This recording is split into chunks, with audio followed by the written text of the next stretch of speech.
Isang pinagpalang araw sa inyong lahat. Tayo po'y magninilay sa salita ng Diyos, ang pinagmumulan ng awa ng ating buhay, ang salitawa. Today, my dear brothers and sisters, we are celebrating the memorial of Saint John Mary Vianney. He is a priest and he is the patron saint of all priests. Brothers and sisters, pray for us, your priests. Pray for our sanctification, that we may continue to have a heart pattern after the heart of Jesus, the Good Shepherd.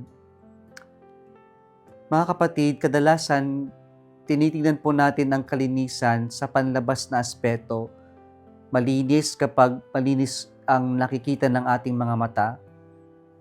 Kapag po madumi ang nakikita ng mata o panlabas, ito ay madumi.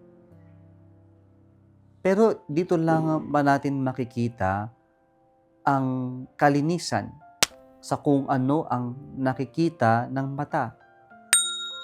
Mga kapatid, sa ating ebanghelyo ngayon, narinig natin na challenge ng mga Pariseo at ng mga Eskriba ang ating Panginoong Jesucristo tungkol sa batas ng kalinisan, na sa kanilang pananaw ang kalinisan o kabanalan ay nakikita sa mata, na kapag ginagawa ang mga external practices na ayon sa kanilang batas, ay sumasalamin ito ng kalinisan at kabanalan. And so in our gospel reading today, Jesus was challenged by the scribes and Pharisees by asking the question, "Why do your disciples break the tradition of the elders? They do not wash their hands when they eat a meal." At dito, tila tumunog yung tenga ng Panginoon at kanyang itinama yung pananaw na ito. Well, the Lord is not disregarding the importance of external cleanliness, but He would like to redirect the attention of the scribes and the Pharisees and all those people who were listening to Him, the proper understanding of holiness and cleanliness. And so Jesus tells them, "It is not what enters one's mouth that defiles the man, but what comes out of the mouth is what defiles one." Ito ay malinaw na turo ng Panginoon na hindi nasusukat ang kalinisan at kabanalan sa kung ano ang ipinapasok, kundi kung ano ang lumalabas mula sa bunganga ng tao, mula sa kalooban. And so cleanliness and holiness begin in the hearts. Sa puso nag-uumpisa ang kalinisan at kabanalan. Kapag ang kalooban, ang puso ay madumi, punong-puno ng hindi maganda, natural na lalabas din yung hindi maganda o pangit sa atin. Kaya napakahalaga na makita natin na ang tunay na kabanalan ay nagmumula sa kalooban, sa puso.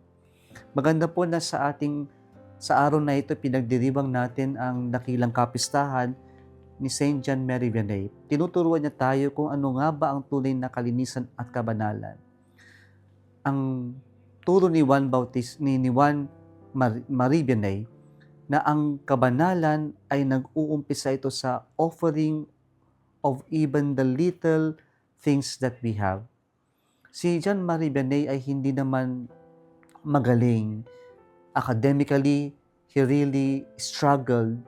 But despite of the struggle, John Marie Vianney offered everything to the Lord.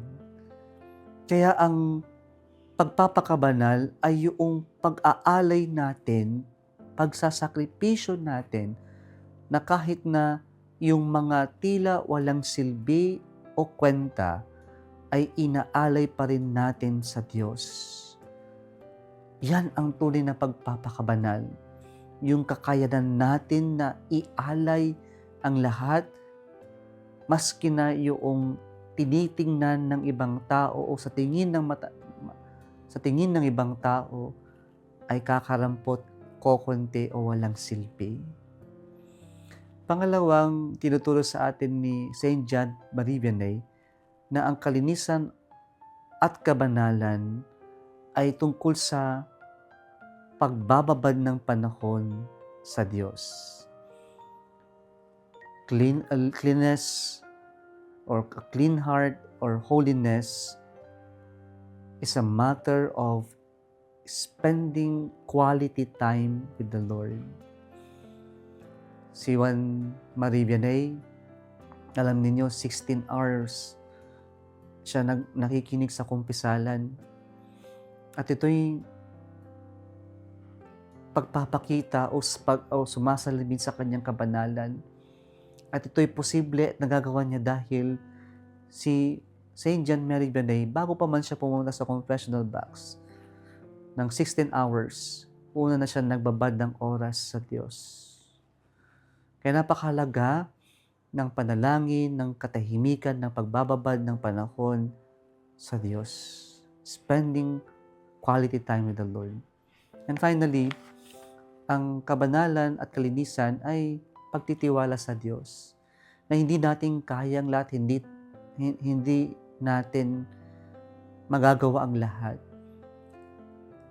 Subalit may mga matatapos magagawa tayo, maiaambag tayo dahil unang-una sa lahat nagtiwala tayo sa Diyos.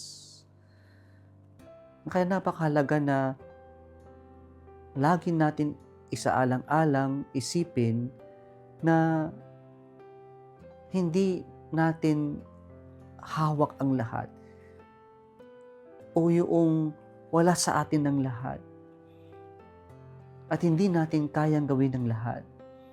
Kaya napakahalaga na magtiwala tayo sa kakayanan, sa kapangyarihan ng Diyos na lahat ay posible at magagawa natin sa gabay, tulong at kapangyarihan ng Diyos. Nawa ito yung klase ng kalinisan at kabanalan na ating matutunan sa araw na ito to offer everything that we have, even the least that we have, spend quality time with the Lord, and trust the Lord at all times. Nagustuhan mo ang video na ito, huwag kalimutan mag-like, i-share at mag-subscribe sa Litawa Facebook page and YouTube channel. Muli isang pinagpalang araw sa inyong lahat.